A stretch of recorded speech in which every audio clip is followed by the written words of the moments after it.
நண்பர்கள் அனைவருக்கும் வணக்கம். தமிழக முதல்வராக மாண்புமிகு திரு மு கருணாநிதி அவர்கள் இருந்த பொழுது மலிவு விலை மதுவை அமல்படுத்தினார். அப்பொழுது பல கட்சிகள் பல தரப்பினரிடமிருந்து எதிர்ப்பு வந்தது வழக்கம் போல. ஆனால்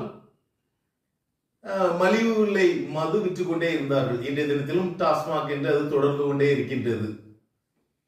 அப்பொழுது நிருபர்கள் முதல்வராகிய கருணாநிதியை சூழ்ந்து கொண்டு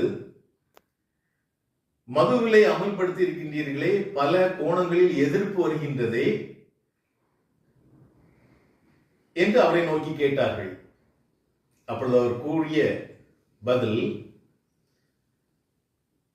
இந்த மலிவு விலை மது இப்போதைக்கு மாற்றமில்லை என்று கூறினார். இப்போதைக்கு மாற்றமில்லை. அந்த வார்த்தையை உற்று கவனியுங்கள். இப்போதைக்கு மாற்றமில்லை. இந்த நாளிலும் அதுதான்.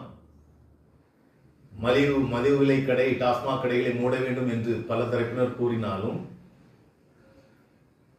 இப்போதைக்கு மாற்றமில்லை. இம்மது சம்பந்தப்பட்ட கேள்விகளில் மாற்றமில்லை என்றேதான் நாங்கள் மூடுவோம். எல்லா கட்சியிலும் சொல்றாங்க, நாங்கள் வந்தா மலிவு விலை கடை மூடுவோம், அந்த மதுவெல்லாம் ஒழிப்போம், மது விலக்கை அமலுக்கு கொண்டு வரோம்னு சொல்றாங்க. ஆனாலும் தமிழகத்தின் பொருளாதார ஆதாரத்தை திரட்ட மது விற்றுதான் ஆக வேண்டியது இருக்குது. இப்போதைக்கு மாற்றமில்லை. எவ்வளவு நயம்பட, தமிழ் நயம்பட கூறியிருக்கிறார் மு கருணாநிதி அவர்கள். பாருங்கள், உண்மையிலே அவர் முத்தமிழ் கலைஞர் தான்.